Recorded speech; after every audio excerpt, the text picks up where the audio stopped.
नाज़रीन, आज से पहले मुझे भी यही लगता था कि एम बॉट सिर्फ वीडियो गेम्स में ही पाए जाते हैं, लेकिन हकीकत ये है कि ये रियल लाइफ में भी एग्जिस्ट करते हैं। स्नाइपर्स को रियल लाइफ में बहुत सारे चैलेंजेस का सामना करना पड़ता है, जिसमें विंड स्पीड, फॉग, डस्ट और सबसे बढ़कर मूविंग टारगेट को शूट करना होता है। इन सब चैलेंजेस को सिंपल बनाने के लिए सेल्फ गाइडेड स्नाइपर बुलेट बनाई जा चुकी हैं। ये अपने टारगेट को सिर्फ एक मर्तबा अच्छी तरह पहचान लेती है और फिर इसके अंदर मौजूद ऑप्टिकल गाइडेंस सिस्टम इसको खुद ही टारगेट की तरफ लेकर जाता है, फिर बेशक टारगेट मूविंग पोजीशन में ही क्यों ना हो, जैसा कि इस वीडियो में आप देख सकते हैं। इस स्नाइपर राइफल और बुलेट की सबसे खास बात यह है कि इसको कोई अनट्रेन्ड शूटर भी यूज कर सकता है।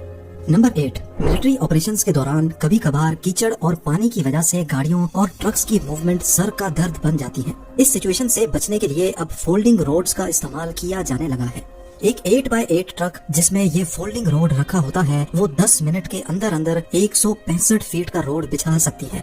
एल्यूमिनियम से बना ये रोड 90 टन से भी ज्यादा का वजन झेल सकता है। इसकी खास बात यह है कि ये 4 फीट पानी के अंदर भी बिछाया जा सकता है। मिलिट्री ट्रक्स जिनका कीचड़ में फिसलने का डर लगा रहता है, वो आसानी से इस फोल्डिंग रोड के ऊपर से शैलो रिवर्स भी क्रॉस कर सकती है। काम पूरा होने के बाद इसको वापस फोल्ड करना भी बहुत ही आसान और ऑटोमेटिक प्रोसीजर होता है। नंबर 7, ये कोई मामूली गन नहीं है जिसमें गोलियां डलती हों, बल्कि इसको गोलियों के बजाय बैटरी से भरा जाता है। ये एक ड्रोन गन है जो 2 किलोमीटर दूर तक भी ड्रोन को जैम कर सकती है। हाल ही में ड्रोन टेक्नोलॉजी के उभार की वजह से हमें ऐसे शानदार एरियल शॉट्स भी देखने को मिलते हैं जो आज नॉर्मल कैमरा से लेना पॉसिबल नहीं है। लेकिन इस ड्रोन के गलत इस्तेमाल ने पूरी दुनिया की सिक्योरिटी एजेंसीज के नाक में दम कर रखा है। जैसा कि 2018 में वेनेजुएला के प्रेसिडेंट पर तब एक ड्रोन के जरिए अटैक करने की कोशिश की गई जब वो भरे मजमे में स्पीच कर रहे थे। इस हादसे में 2 ड्रोन्स पर प्लास्टिक एक्सप्लोसिव लगाया गया था जो किसी वजह से हवा में ही फट गया। इस किस्म के हादसात से बचने के लिए ये वेपन इजाद किया गया है। 56 इंच लंबी और 7 केजी वजनी ये गन एक खास किस्म की रेडियो फ्रीक्वेंसी फेंकती है जो ड्रोन का उसके ऑपरेटर के साथ कनेक्शन तोड़ देती है। इसके नतीजे में ड्रोन का RTH यानी return to home function activate हो जाता है और वो वापस वहीं जाकर लैंड करता है जहां से उसने टेक ऑफ किया था। ये एक तरह का रेडियो फ्रीक्वेंसी जैमर है जो मीलों दूर तक भी काम कर सकता है। 2019 में एशियन गेम्स के दौरान इस गन की मदद से 7 कमर्शियल ड्रोन्स को जैम करके उनको रास्ते से हटाया गया था, क्योंकि वो एक प्रोहिबिटेड एरिया में फ्लाई कर रहे थे जहां से प्रेसिडेंट ऑफ फिलीपींस के हेलीकॉप्टर को गुजरना था। ड्रोन गन की मदद से अगर वक्त पे इनको नहीं हटाया जाता तो कोई बड़ा हादसा भी पेश आ सकता था।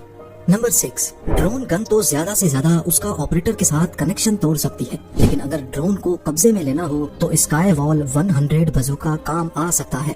ब्रिटिश कंपनी ओपन वर्क्स के इस बजूका में ड्रोन के साथ फिजिकल होने का ऑप्शन मौजूद है। इसको ड्रोन की तरफ पॉइंट करके अगर फायर किया जाए तो ये एक नेट फेंकता है जो पूरे ड्रोन को ही जकड़ लेती है। उसके बाद इसमें लगा पैराशूट ऑटोमेटिक डिप्लॉय हो जाता है जो आहिस्ता आहिस्ता ड्रोन को नीचे लेकर आता है।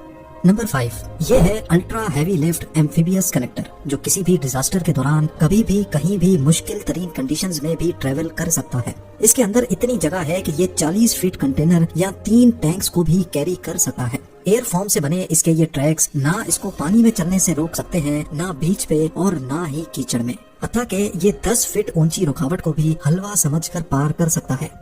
नंबर 4, पुलिस और मिलिट्री को अक्सर दीवार की आड़ लेकर शूटिंग करनी पड़ती है। इसमें हमेशा खतरा रहता है कि कहीं कोई बुलेट आकर ना लग जाए, लेकिन अब एक ऐसा वेपन भी तैयार किया जा चुका है जिसमें दीवार के पीछे रहकर भी आसानी से निशाना लिया जा सकता है।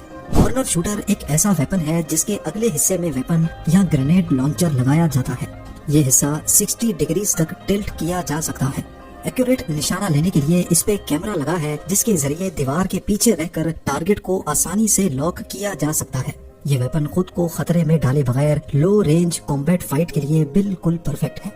नंबर 3, ये है MQ-8 फायर स्काउट हेलीकॉप्टर जो आज तक का सबसे एडवांस्ड मिलिट्री ड्रोन हेलीकॉप्टर है। इसके फीचर्स की एक बहुत बड़ी लिस्ट मौजूद है। बगैर पायलट के ये 12 घंटे तक फ्लाई करता है और मीलों दूर बैठे कंट्रोल यूनिट को लाइव वीडियो फीड भी फराहम करता है। टेक ऑफ से लेकर लैंडिंग तक इसकी पूरी की पूरी फ्लाइट ऑटोमेटिक है, यानी ये अपने आप खतरा भांपता है और उसकी तरफ फ्लाई करके उसकी वीडियो फीड कंट्रोल यूनिट को भेजता है। इसमें लगे थर्मल और नाइट विजन सेंसर्स रात के वक्त भी दुश्मन की वीडियो कैप्चर करने की काबिलियत रखते हैं। نہ صرف اتنا بلکہ اس میں الٹرا سونک سونو بوائز بھی لگے ہیں جو یہ اوشن میں پھینک کر انڈر واٹر سب میرینز اور شپس کو 150 کلومیٹر دور تک بھی ڈیٹیکٹ کر سکتا ہے۔ نمبر 2، یہ بات تو سب کو معلوم ہے کہ سروس ڈاگز دنیا بھر کی ملٹری اور پولیس میں بھرتی کیے جاتے ہیں۔ یہ وہ کام بھی کر سکتے ہیں جو شاید انسان کے بس کی بات نہیں ہوتی، جیسا کہ دور سے ہی مائن یا پلانٹڈ بوم کو سونگ لینا۔ سروس ڈاگز کی پروٹیکشن کے لیے ریکس اسپیکس نامی یہ گوگلز تیار کیے گئے ہیں جس میں لگا وائرلیس کیمرہ آفیسرز کو لائیو فیڈ دیتا ہے، پھر چاہے دن کی روشنی ہو یا رات کا گھپ اندھیرا۔ واٹر پروف ہونے کے ساتھ ساتھ اس میں ایک ریڈیو سسٹم بھی نصب کیا گیا ہے جس کے ذریعے ریئل ٹائم ان کو انسٹرکشنز بھی دی جا سکتی ہیں۔ اور اب نمبر 1، یہ ہے بلیک نائٹ ٹرانسفارمر جس میں 8 انجنز اور روٹرز لگے ہیں۔ جہاں تک اس کا کام زمین پہ چلنے کا ہوتا ہے یہ 100 کلومیٹر پر آور کی سپیڈ سے چلتا ہے، اور جیسے ہی ضرورت پڑتی ہے ایئر ٹرانسپورٹ کی تو یہ 10,000 فیٹ کی بلندی تک بھی فلائی کر سکتا ہے۔ 31 فیٹ لمبا اور 19 فیٹ چوڑا یہ فلائنگ ٹرک اپنے سائز کی وجہ سے کارگو ڈراپس کرنے اور زخمی سولجرز کو فوراً ایویکویٹ کرنے کے کام میں لایا جا سکتا ہے۔